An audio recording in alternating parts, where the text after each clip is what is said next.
Muhammad bin Husain al-Habsyi wa ila hadratin Nabi Muhammad sallallahu alaihi wasallam. Al-Fatihah.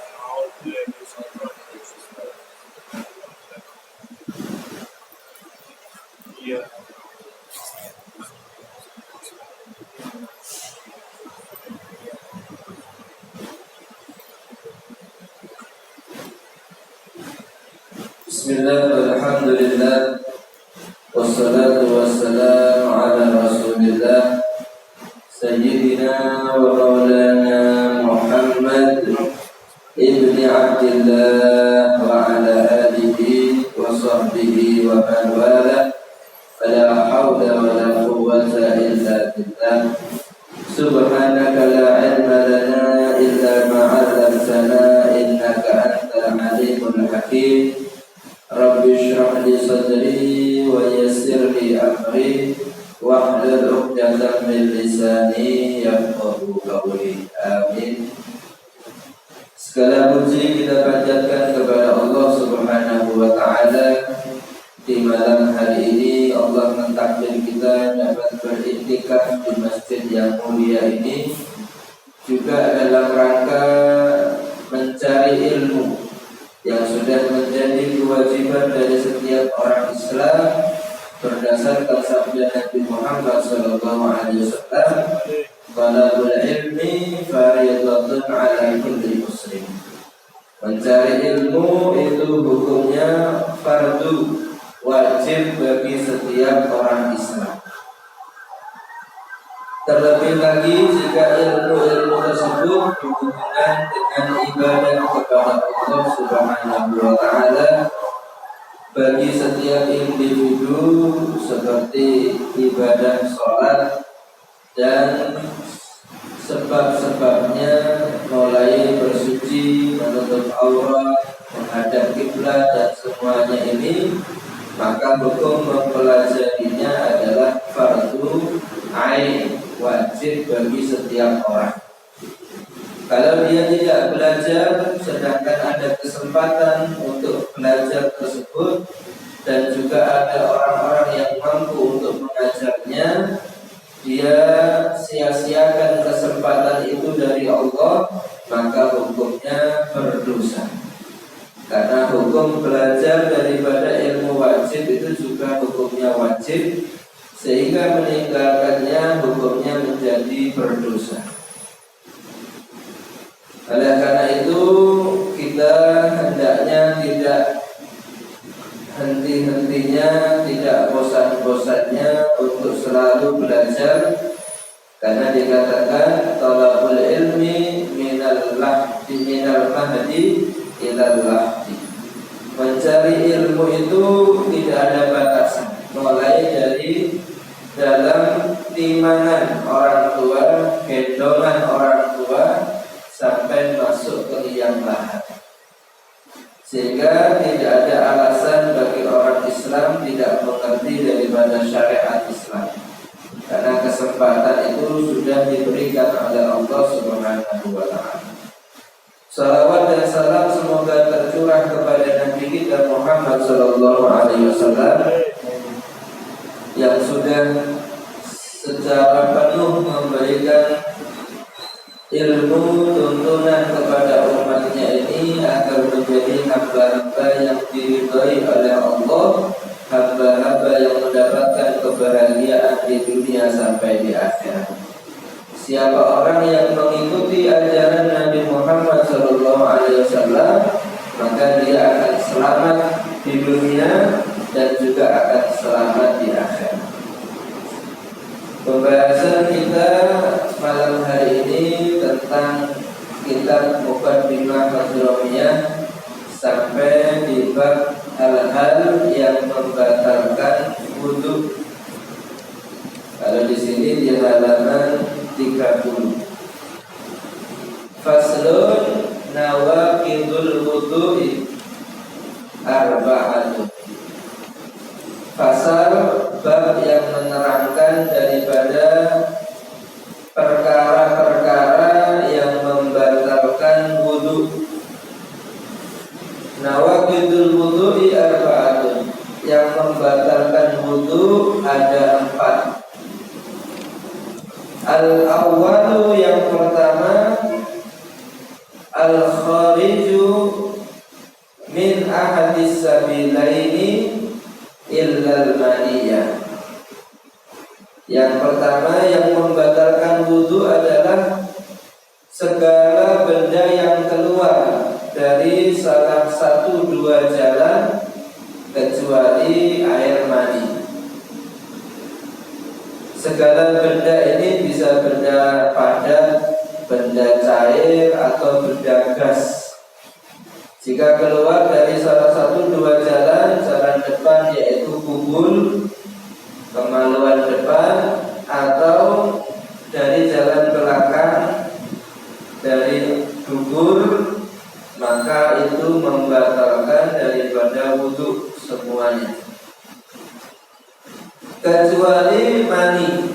Nah, nanti disebutkan apa saja cairan yang keluar dari kemaluan depan yang membatalkan wudu, dan ada juga cairan yang tidak membatalkan wudu.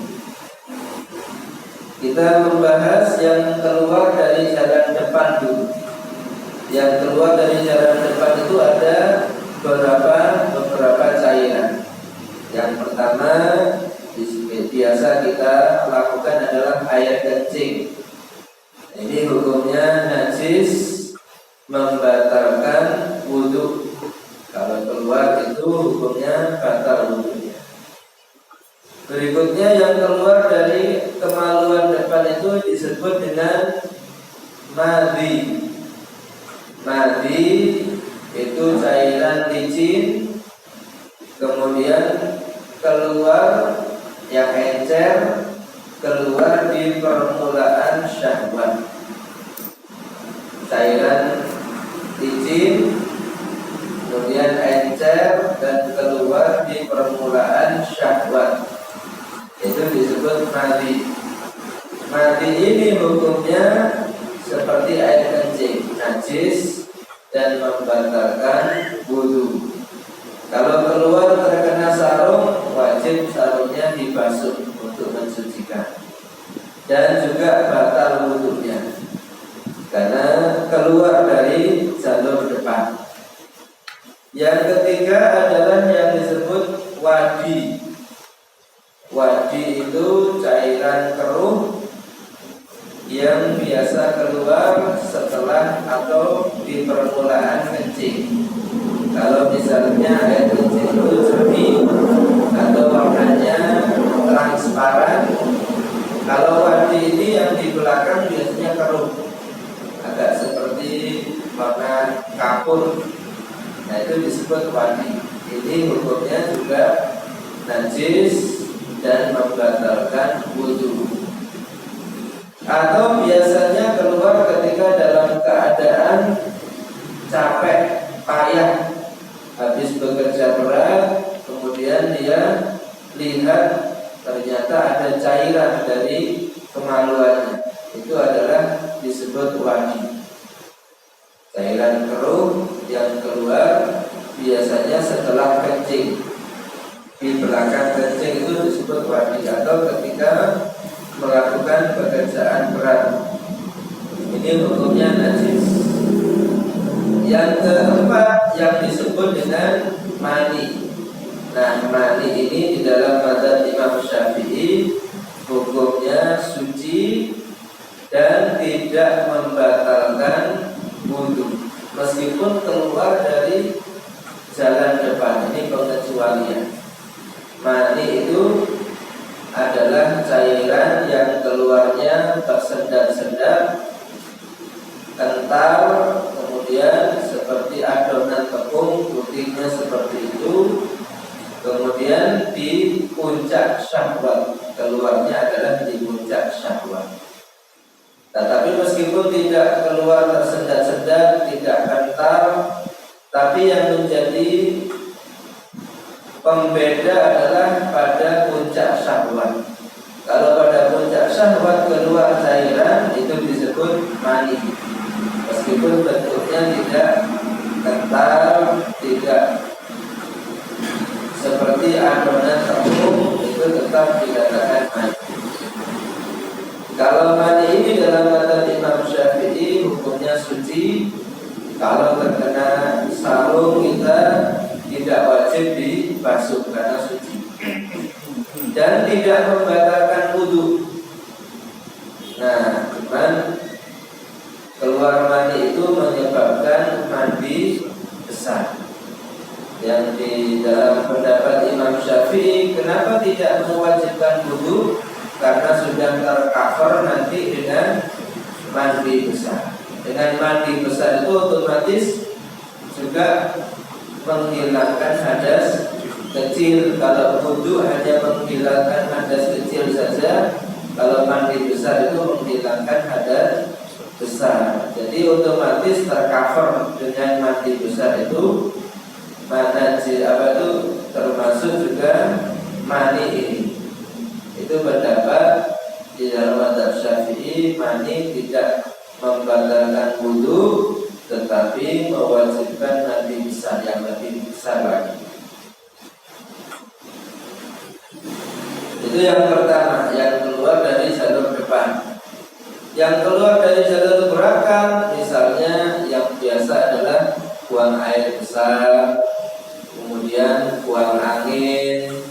Kalau keluar misalkan cacing dari jalur belakang, itu membatalkan wudu. Meskipun tidak terasa keluarnya, tiba-tiba ada, berarti itu batal wudu.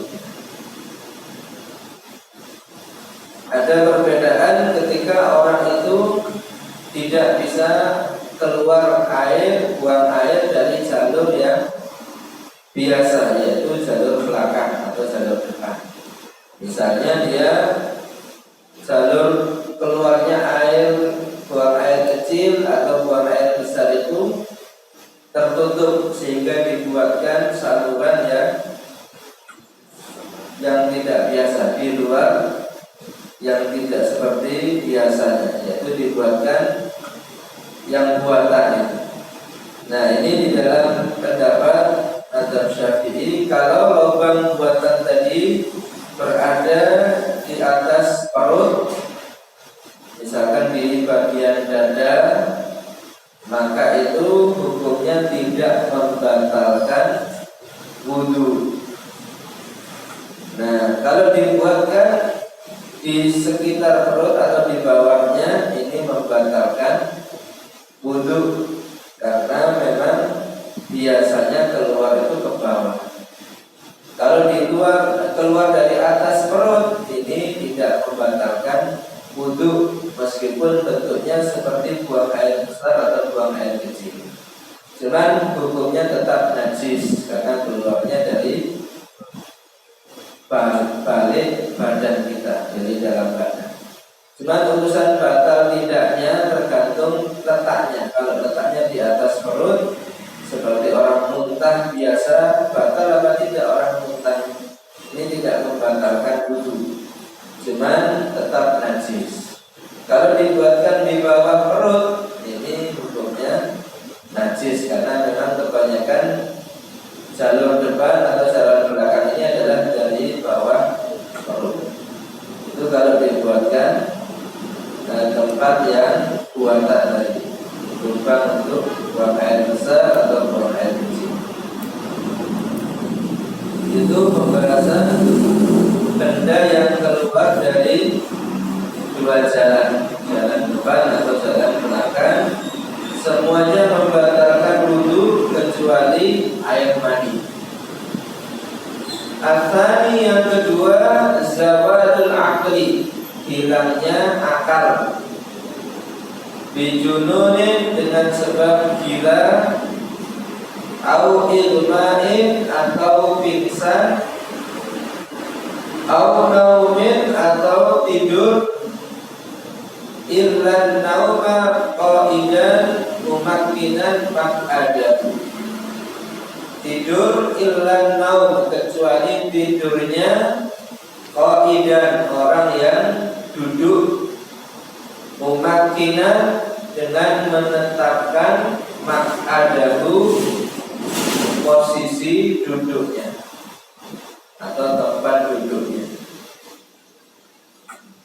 Yang kedua, hilangnya akal menyebabkan batal wudhu. Karena selama kita sadar itu, kita ingat keluarnya benda dari jalan belakang atau jalan depan itu orang akan sadar. Baik dia itu kencing atau buang angin, akan sadar kalau dia masih dalam keadaan sadar. Tetapi jika dia dalam keadaan tidak sadar, tidur misalnya, dia buang angin itu tidak akan tahu, tidak sadar. Bahkan seandainya dia kencing di celana pun tidak akan menyadari kalau dia buang air. Oleh karena itu ketika sudah hilang akal, itu secara otomatis dinyatakan batal wudhu. Karena kemungkinan besar diyakini bahkan keluar angin dari duburnya. Itu yang menyebabkan jadinya batal karena tidak ada kontrol. Ketika akal sudah hilang, tidak kontrol apakah keluar dari dua jalan apa tidak. Dengan sebab gila. Kalau gila ini jelas, orang gila itu biasanya dia akan melakukan hal-hal yang membatalkan wudhu. Kencing, buang angin itu biasa dilakukan. Atau pingsan. Nah, pingsan ini meskipun sebentar membatalkan wudhu. Atau tidur. Tidur itu juga membatalkan wudhu. Nah, kalau kita dalam sholat misalnya tertidur dalam tasyahud akhir misalkan, ini jelas-jelas batal. Atau dalam keadaan sholat berjamaah, imamnya baca surat panjang, dia tertidur, batal apa tidak? Ini batal. Dia harus jujur pada dirinya, saya ini batal. Ya, kecuali tidur yang menetapkan posisi duduknya. Artinya tidurnya ini bisa menahan lubang tubuhnya tidak sampai keluar angin lewat di situ. Jadi posisi pantat ini bisa tertahan dengan tempat duduknya. Misalnya tempat duduknya dari benda yang keras seperti keramik ini, kemudian dia posisi duduknya lurus, tidak miring ke kanan, tidak miring ke kiri, sehingga bisa menahan daripada keluarnya angin dari lubang duburnya. Itu sepanjang apapun dia tidur dengan duduk seperti itu tidak batal, karena tidak ada kemungkinan angin akan melewati tempat duduknya. Ya. Cuman kalau duduk tidurnya dengan berdiri seperti sholat tadi, otomatis keluar. Atau tidurnya dengan berbaring, ini juga jelas-jelas akan tertembus, anginnya akan keluar. Yang paling sering itu ketika mendengarkan khutbah Jumat. Ya, ketika mendengarkan khutbah sambil istirahat bekerja, tertidur biasanya. Ini harus jujur. Ketika dia sadar bangun, lihat posisi duduknya. Dia posisinya itu bisa tertahan apa tidak dengan tempat duduk pantatnya ini. Kalau masih tertahan, itu aman, tidak sampai batal. Cuman kalau dia tidurnya sambil misalkan selonjor kakinya sehingga bisa tertembus, anginnya bisa menembus pantat, itu batal. Ya. Orang lain tidak mengerti dia batal apa enggak, dianggap ya tidak batal, tapi dia harus jujur. Oh, saya posisinya bangun ini seperti ini, berarti saya kemungkinan besar batal ya. Maka wudhu lagi sebelum sholat. Itu sebabnya dia masih pantatnya ini bisa ditembus oleh angin ketika duduk, posisi tidur dengan duduk. Sekarang bedanya tertidur dengan ngantuk. Kalau ngantuk itu masih bisa mengontrol, merasakan apakah keluar angin atau tidak. Kalau mengantuk itu batasannya masih mendengarkan suara. Seperti ini masih mendengarkan suara, cuma tidak jelas apa yang disampaikan tadi. Suaranya ada, cuma nggak jelas. Seperti kalau khutbah Jum'ah itu kadang-kadang masih mendengar, cuman ya nggak paham apa yang dilakukan. Itu namanya mengantuk. Tapi kalau sudah hilang suaranya, sunyi, senyap, nah itu berarti sudah tertidur. Nah, yang dihukum itu ketika tertidur itu. Ketika tertidur itu posisi duduknya bagus atau sudah berpindah posisi. Kalau berpindah posisi hukumnya batal. Nah, dikatakan dalam hadis al-ainani bika usyah. Dua mata ini adalah pengontrolnya lubang dubur. Kalau masih terjaga bisa ingat. Jadi buang angin apa enggak? Ngerti. Cuman kalau sudah tertidur tidak bisa merasakan. Dan ini semua dalilnya dari Nabi Muhammad SAW. Kalau tertidur itu wajib wudu, itu ada dalilnya di hadis-hadis. Jadi semua hukum syariat itu pasti ada dalil di dalam Al-Quran maupun hadis Nabi maupun ijma'nya para ulama. Al-Thalithu yang ketiga, iltiqa'u basyaratai rajuli wal mar'ati. Yang membatalkan ketiga adalah bertemunya dua kulit laki-laki dan perempuan. Menempel dua kulit laki-laki dan perempuan. Wayang taqidul lamis wal malmus. Maka yang menjadi batal itu orang yang menyentuh dan juga orang yang disentuh. Orang yang menyentuhnya batal, yang disentuh juga batal.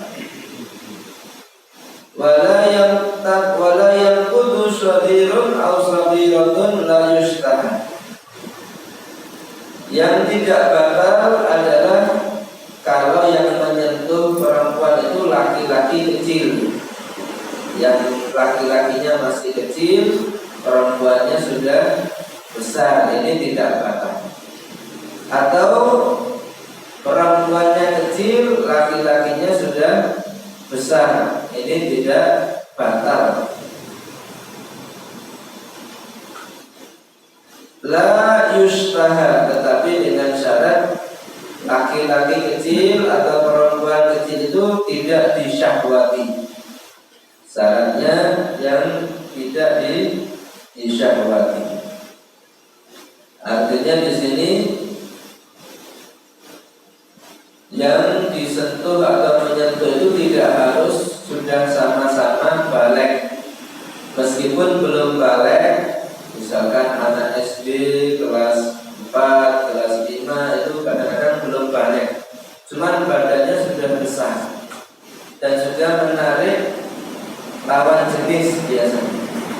Nah, kalau sudah bisa disyahwati seperti ini, kalau perempuan sudah tampak cantik, sudah posturnya ini menarik laki-laki, kalau laki-laki juga sudah bisa posturnya menarik minat perempuan, syahwat perempuan, meskipun belum balik ini batal disentuh.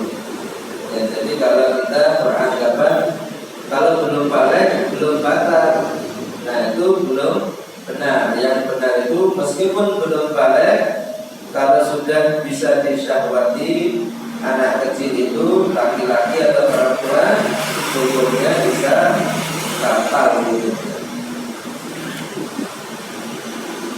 Bisa membatalkan wudu. Ya, kalaupun masih belum balik, apalagi sudah sama-sama besar, sama-sama balik. Belum balik saja sudah bisa disyahwati dengan posturnya, maka sudah membatalkan wudu. Wala yang kudu sya'run wala yumqidu sya'run wa sinnun wa zufrun. Yang tidak membatalkan itu adalah rambut. Ini tidak membatalkan. Kalau menyentuh rambutnya tidak sampai terkena kulitnya, ini tidak sampai batal. Wasinnun atau gigi, menyentuh gigi. Misalnya dokter gigi hanya menyentuh gigi pasiennya saja yang besar, ini tidak batal. Wadufrun atau kuku, ini hukumnya juga tidak batal. Selain kulit seperti rambut, gigi atau kuku, kalau tersentuh atau disentuh hukumnya tidak batal wudu. Wa mahramun binasabin, kemudian yang tidak batal adalah yang mahram. Yang mahram dengan nasab auradoin atau dengan persusuan, au musoharatin atau dengan pernikahan. Dan mahram, kalau mahram tidak batal. Mahram itu ada 3 sebab. Yang pertama dengan nasab, yang kedua dengan persusuan, yang ketiga dengan pernikahan. Nah, sekarang kita bahas secara detail tentang mahram. Nah, mahram itu apa artinya? Jangan salah menyebutkan mahram dengan muhrim. Beda. Kalau mahram itu dari kata isim maf'ul, artinya diharamkan. Kalau mahram itu dari isim maf'ul, artinya diharamkan. Diharamkan apa maksudnya? Diharamkan untuk menikahi. Ini nggak boleh dinikah. Itu namanya mahram. Kalau muhrim itu dari isim fa'il, pelaku. Artinya orang yang melakukan ihram haji atau umrah itu disebut muhrim. Orang yang berihram haji atau umrah itu disebut muhrim. Jadi kalau mengatakan dia bukan muhrim, itu bukan orang yang sedang ihram di waktu haji atau umrah. Kalau masalah laki-laki perempuan biasanya bukan mahram, bukan yang haram dinikah. Berarti hukumnya boleh dinikah. Itu mahram secara bahasa. Mahram itu adalah orang yang diharamkan untuk kita nikahi.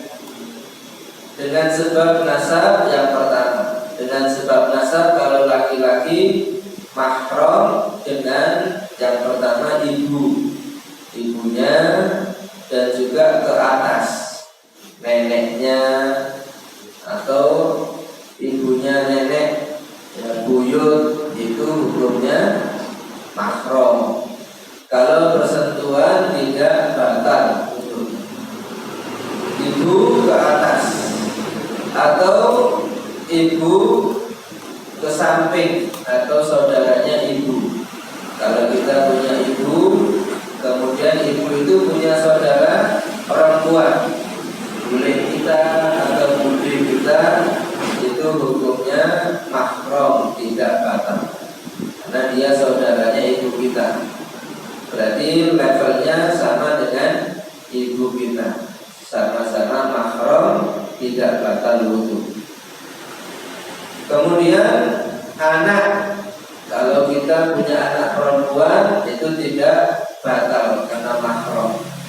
Atau anaknya anak cucu perempuan, anaknya anak itu tidak batal. Kemudian adalah yang segaris dengan kita, yaitu saudara kandung perempuan, mbak atau adik perempuan, saudara kandung, atau saudara seayah saja, atau saudara seibu saja.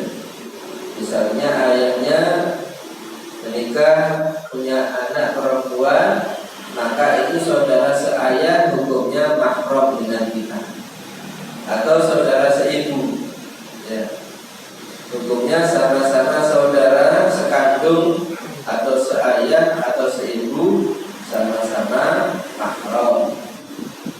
Begitu pula anaknya nanti. Anaknya saudara perempuan atau saudara laki-laki atau disebut dengan keponakan, hukumnya mahram dengan kita. Anaknya kakak, anaknya adik, hukumnya mahram. Tidak batal kalau bersentuhan wudhunya, tetapi haram kalau dinikahi. Itu yang dari nasab. Ke atas ibu, ke atas, kemudian ibu ke samping, bibi, kemudian dari anak ke bawah, anak, cucu, kemudian yang saudara kita segaris, sekandung atau seayah atau seibu saja, dan juga anaknya, keponakan, itu hukumnya mahram dengan kita dalam nasab. Kemudian kalau dengan sebab persusuan, itu syaratnya ada beberapa. Yang pertama, persusuan itu sebelumnya adalah seorang perempuan menyusui kepada anak, seorang anak yang bukan anaknya, dengan 5 kali persusuan sehingga menjadi anak susunya. Anak susu dengan ibu susu ini hukumnya mahram. Dengan syarat yang pertama, air susu itu berasal dari pernikahan yang sah. Kalau na'udzubillah bukan dengan pernikahan, kemudian air susu ini disisukan kepada bayi yang lain, ini tidak menjadi ibu susu, karena tidak berasal dari air yang halal. Kemudian yang kedua, harus anaknya belum berusia 2 tahun. Kalau sudah berusia 2 tahun, tidak menjadi anak susu atau ibu susu. Kemudian sukarela, tidak karena dipaksa. Kalau dipaksa tidak sah menjadi persusuan. Yang berikutnya adalah sampai 5 kali persusuan di dalam mazhab Imam Syafi'i. 5 kali ini, sekali bayi itu menyusu bisa sampai dia kenyang, atau dia lepaskan sendiri. Bayi ini melepaskan persusuannya sendiri. Ini dihitung 1. Kalau ibunya yang melepaskan, misalkan dia sedang masak, menggoreng ayam, menggoreng ikan, kemudian dia mau mengambil gorengan ini dilepas. Ini belum dikatakan satu persusuan, karena masih bukan bayinya yang melepas, tapi ibunya. Ini 5 kali persusuan itu 5 kali menyusu secara puas bayinya, atau yang melepaskan adalah bayinya sendiri. Sekali kemudian kembali menyusu lagi, itu dihitung 2. Jadi kalau sudah 5 kali persusuan, dia menjadi ibu susu, seperti Nabi Muhammad dengan Siti Halimah As-Sa'diyah. Kalau sudah menjadi ibu susunya, maka yang mahram dengan ibu susu ini juga mahram dengan dia. Yang nasab dengan ibu susu menjadi mahramnya dia. Yang ketiga adalah dengan pernikahan. Kalau dengan pernikahan ini lebih sedikit yang mahram dengan kita. Kalau kita laki-laki, yang mahram dengan pernikahan kita adalah yang pertama ibu mertua. Karena ibu mertua ketika anaknya kita menikahi itu seperti ibu kita, menjadi mahram. Ke atasnya juga seperti nenek dari istri atau ibunya ibu mertua. Tetapi kalau saudaranya ibu mertua, bibinya istri, ini tidak menjadi mahram kita. Beda kalau nasab. Kalau nasab itu bibi itu menjadi mahram kita, tapi kalau bibinya istri ini bukan mahram kita. Itu bedanya. Lebih sedikit kalau dalam pernikahan. Kemudian adalah setelah itu adalah anaknya istri. Misalkan kita menikah dengan seorang janda, janda yang punya anak perempuan, maka ketika menikah dengan janda itu, anak perempuan ini, anak tiri kita juga menjadi mahram karena dia anaknya istri. Kemudian yang ketiga adalah istrinya ayah.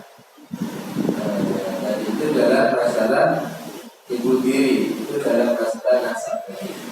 Dalam pernikahan hanya ada ibu mertua, kemudian neneknya istri, kemudian anaknya istri. Ya, juga suaminya ayah mertua, misalkan itu kalau punya ibu tiri misalkan, nah itu juga mahram kita. Selain itu, misalnya ipar kita itu mahram apa bukan? Itu bukan mahram, ipar perempuan atau yang lain. Kalau persentuhan hukumnya membatalkan wudu. Nah, yang kebanyakan bingung itu dalam masalah istri. Istri itu mahram apa bukan? Nah, karena dia diperbolehkan untuk kita nikahi, berarti istri itu pada dasarnya bukan mahram, bukan mahram. Kalau bersentuhan bukan mahram, hukumnya batal apa tidak? Dalam mazhab Imam Syafi'i batal. Ya, dengan istri sendiri batal. Ada juga riwayat hadis Nabi itu ketika mau sholat terlihat menyentuh daripada istri beliau, yaitu Siti Aisyah. Kemudian Nabi langsung melakukan sholat hingga berwudu terlebih dahulu. Nah, ini berarti menyentuh istri tidak batal. Nah, dalam hal ini pendapat yang dipakai dalam mazhab Imam Hanafi.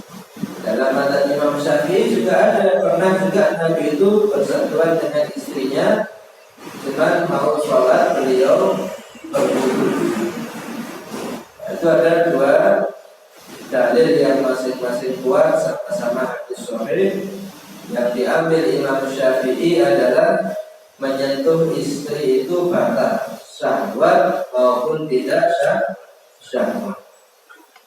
Dalam mazhab yang lain, menyentuh istri itu ada yang menyatakan tidak batal asalkan tidak syahwat. Seperti kalau kita melakukan ibadah umroh atau haji di kota Mekah, bersentuhan dengan perempuan itu tidak batal selama tidak syahwat. Dan kita dianjurkan untuk berpindah mazhab seperti itu karena kondisinya darurat. Tetapi kalau di dalam kita menggunakan mazhab Syafi'i, maka hukumnya menyentuh istri itu batal. Pembahasan yang lain, kalau dalam sholat berjamaah misalnya ini kita mazhab Syafi'i yang meyakini menyentuh istri itu batal. Misalnya imamnya mazhab selain Syafi'i, menyentuh istri menyatakan tidak batal. Kita lihat imamnya dari rumah, ketika keluar rumah berjabat tangan dengan istri, cium tangan misalnya. Kemudian masuk masjid, kemudian iqamah langsung imam. Nah, kita menganggap dia batal apa enggak? Yang mazhab Syafi'i menganggap imamnya batal, masa habis bersatuan sama istri enggak wudu. Nah, tapi dia menganggap berkeyakinan tidak batal karena saya mazhabnya bukan mazhab Syafi'i. Bagaimana sholatnya makmum ini? Kira-kira bingung apa enggak?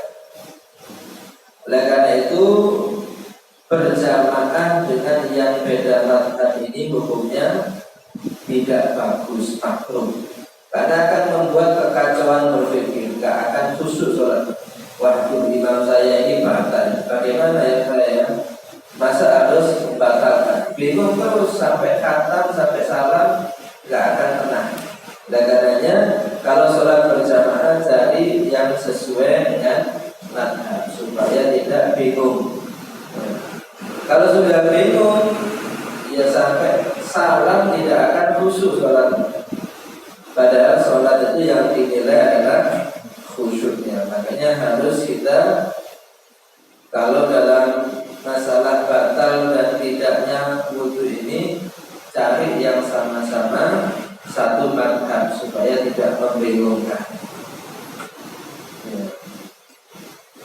Kemudian yang terakhir, ar-rabi', yang keempat, masuku bulil adami wa halaqati duburihi bibatinil kaf.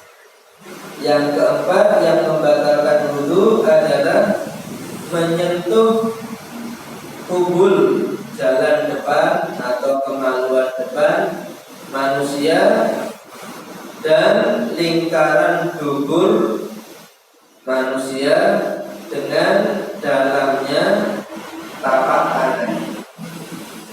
Menyentuh kubul atau kemaluan depan dan lingkaran dubur dengan dalamnya tapak tangan ini membatalkan wudu.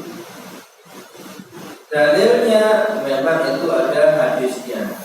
Jadi segala sesuatu itu jangan menggunakan logika saja, cara berpikir saja. Semuanya itu ada dalilnya di dalam hadis-hadis Nabi Muhammad SAW atau juga dalam Al-Quran. Dalam sebuah hadis Rasulullah SAW beliau menyatakan, man massa dzakarahu wa fi riwayatin dzakaron falyatawaddo. Siapa orang menyentuh zakarnya, zakar itu alat kelamin laki-laki, atau alat kelamin laki-laki secara mutlak, dia miliknya sendiri atau milik orang lain, falyatawaddo, hukumnya harus wudu lagi. Ini nggak bisa ditawar sudah. Yang menyatakan harus wudu itu Nabi Muhammad SAW. Mau tidak mau harus taat mengikuti perintah Nabi Muhammad SAW. Nah, itu harus wudu kalau menyentuh zakar. Baik kemaluan sendiri atau kemaluan orang lain. Misalkan seorang ibu habis berwudu kemudian membersihkan najis anaknya, kemudian menyentuh daripada kemaluan anaknya yang masih kecil, yang bayi misalnya, ini tetap batal wudunya meskipun itu anaknya sendiri. Kalau urusan menyentuh kemaluan ini batal mutlak, baik dia sendiri atau milik orang lain batal. Nah, itu tidak bisa ditawar. Yang dimaksudkan adalah dengan dalamnya tapak tangan. Kalau kita contohkan, kalau kita tutup kedua tapak tangan kita ini, yang tidak terlihat itu termasuk dalam. Tapi kalau yang terlihat ini, baik luarnya ataupun pinggir-pinggirnya, ini dikatakan luar. bagian ujung-ujung jari ini masih luar dikatakan. Pinggir-pinggirnya ini dikatakan luar. Tapi kalau sudah bagian yang kelihatan putih ini hukumnya dalamnya tapakan. Itu kalau kita habis wudu, habis mandi, supaya tidak batal, jangan menyentuh dengan dalamnya tapak kanan. Wala yantaqidul mamsus, dan tidak batal orang yang dipegang. Orang yang dipegang tidak batal. Contohnya, maaf ini, kalau anaknya tadi misalkan sudah tamyiz itu sudah sah kalau wudu, usia 7 tahun lebih. Kemudian dia misalkan tersentuh kemaluannya, zakarnya oleh orang lain seperti ibunya atau ayahnya, maka yang batal itu yang ayahnya saja, karena anaknya kan tidak menyentuh kemaluan. Ayahnya meskipun mahram dengan dia, karena menyentuh kemaluan, ini hukumnya batal ayahnya, karena menyentuh kemaluannya. Itu gambarannya. Wa yanqudu farjul mayyit as-sabir, juga batal menyentuh kemaluan mayat yang kecil. Ini batal. Orang yang memandikan mayat misalkan menyentuh kemaluan mayat meskipun kecil, itu yang memandikan batal. Bukan anak kecil, tetap meskipun anak kecil, meskipun sudah mati, menyentuh kemaluan itu adalah batal. Karena apa? Dalilnya tadi tidak ada disebutkan zakar orang mati atau zakarnya orang hidup. Yang penting menyentuh zakar harus wudu. Tidak ada ketentuan mayit atau hidup, besar atau kecil, semuanya membatalkan wudu. Wa mahadul jabri, juga membatalkan menyentuh tempat terpotongnya kemaluan. Misalkan ada orang kemaluan laki-lakinya, zakarnya terpotong, kemudian dia menyentuh bagian itu. Ini sama dengan menyentuh zakar, sama-sama zakar. Wa zakarul maqtu, atau zakar yang terpotong, seperti kulit khitan. Tahu kulit khitan ya? Biasanya kalau anak kecil di khitan, kulitnya ini disimpan ya. Padahal sunnahnya itu dikubur, karena bagian tubuh manusia itu kalau sudah lepas dari badannya sunnah dikubur, termasuk rambut, kuku. Kalau keluar dari badan kita dikubur sunnah, seperti mayat yang dipakai. Nah, kalau tidak dikubur, misalkan dia buat mainan, padahal sudah wudu itu, pegang kulit kemaluan itu, hukumnya batal wudunya. Meskipun itu hanya kulitnya yang terpotong saja, tetap membatalkan wudu. Misalkan yang dokter khitan, habis wudu dia ambil kulit khitan itu, ini membatalkan wudu. Wala yumkitu farjul bahimah, tidak membatalkan kalau menyentuh kemaluan hewan. Farjinya hewan tidak batal. Habis wudu misalkan mainan kucing, tersentuh dengan kemaluannya kucingnya, batal apa enggak ya? Nah, ini tidak batal.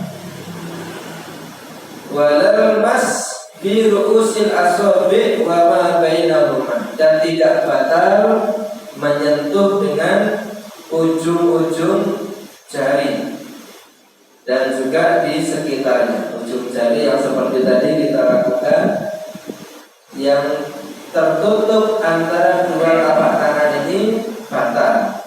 Tapi kalau yang terlihat di antara ujung jari atau samping samping-sampingnya ini tidak membatalkan wudhu. Cuman supaya tidak terjadi was-was, saya tadi menyentuhnya dengan ujung jari atau dalamnya. Ini disunahkan untuk wudhu, disunahkan bukan karena batal, tapi untuk menghilangkan was-wasnya. Itu daripada hal-hal yang membatalkan wudhu. Mungkin ada pertanyaan dari ini. Yang biasanya kalau setelah hubungan selesai mau mandi kan masih ada yang keluar, itu termasuk apa itu? Kalau sudah berhubungan suami istri, kemudian sesudah mandi keluar, itu dilihat lagi bentuk cairan tersebut. Kalau bentuknya seperti cairan mani putih yang keruh, kemudian bentuknya kental seperti adonan, maka hukumnya ya dihukumi itu cairan mani. Artinya dia wajib mengulang mandi. Kalau itu bentuknya seperti mandi, misalkan encer, licin saja, berarti hukumnya seperti mandi. Batal wudhunya, dia harus mengulang. Cuma nggak wajib mandi. Kalau terkena baju atau terkena kulit, hukumnya najis, dibasuh lagi. Dilihat bentuknya, karena nggak bisa dihukumi kalau tidak melihat bentuknya. Kalau dikatakan kencing, dia nggak kencing. Kalau dikatakan mandi, dia sudah tidak ada syahwat sama sekali. Mandi juga dia tidak pada permulaan syahwat. Maka tanda-tanda itu tidak bisa jadi patokan. Yang jadi patokan modelnya, cairan jadi seperti apa, itu jadi patokan hukumnya.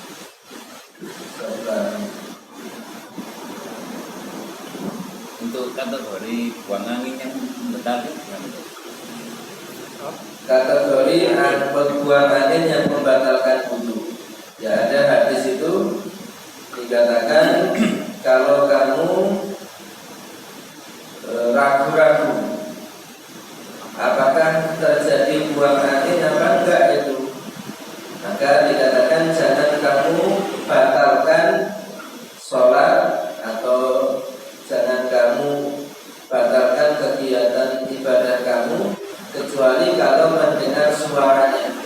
Bagaimana suara buang angin itu? Terdengar apa enggak? Kalau tidak terdengar atau kamu mencium baunya, baunya akan khas, ya. Mencium baunya apa enggak? Kalau tidak ada, berarti tidak buang, tidak ada bau, tidak ada bunyi. Berarti secara hukum ada buang angin apa tidak? Tidak ada, itu namanya was-was. Kalau diikuti tambah jadi bingung. Kadang-kadang diceritakan itu ketika orang sholat, setan itu meniup ujung dukunya, lingkaran dukunya ditiup, seolah-olah keluar angin dari situ, padahal dia nggak keluar angin. Itu setan memang membuat was-was. Kalau nggak ada baunya, nggak ada suaranya, berarti ada kentut apa enggak itu? Logikanya ya tidak ada, berarti tidak batal, nggak usah dituruti. Allah itu menilai dohirnya. Kita fikih itu menilai dohirnya nggak ada kentut ya nggak kentut berarti. kan bisa gini kan, katakanlah habis duduk nunggu komat kan kita duduk, posisi duduk kadang kayak terasa waduh ada yang keluar gitu, Sama seperti was-was. seperti angin, bunyi apa enggak? Ya enggak, cuma perasa gitu. Perasaan namanya was-was. Jadi kalau ada was-was seperti itu, jangan dituruti. Yakini saja secara matematika saya nggak kentut, karena nggak ada bau, nggak ada suara, ya berarti nggak kentut. Yakin seperti itu. Jangan dituruti was-was. Kalau saudara perempuan dari ibu tapi beda ibu, saudara tiri dari ibu. Beda kalau saudara tiri diri dari ibu itu Tapi satu satu ayat. Satu ayat. Tetap mahram karena kan masih saudara ibu meskipun bukan sekandung, saudara ibu seayat atau saudara ibu seibu saja. Meskipun tidak sekandung tapi masih ada salah satu jalurnya, yaitu mahram. Dan kalau waktu sujud tertidur itu berantem saja. Kok wis setengah jam kayak kadang-kadang sholat jurnal kok wis kemenangan. Tapi kalau keteliap itu kan kaget langsung bangun sebentar itu. Nah, memang itu antara hilang akal itu dengan hanya sekedar ngantuk memang nggak bisa diketahui ya secara pasti, tapi secara umumnya, hurufnya, kalau orang sekedar keteliap hanya sepersekian detik itu kira-kira keluar angin apa enggak? Kalau hukum umumnya nggak keluar angin ya nggak mata. Itu secara umumnya saja. Karena hukum fikih juga nggak bisa membatasi penuh. Ya umumnya kalau ukuran seperti itu nggak mungkin keluar angin ya kan. Kalau keteliapnya 1 menit mungkin saja bisa keluar angin. Ya itu tergantung kejujuran masing-masing.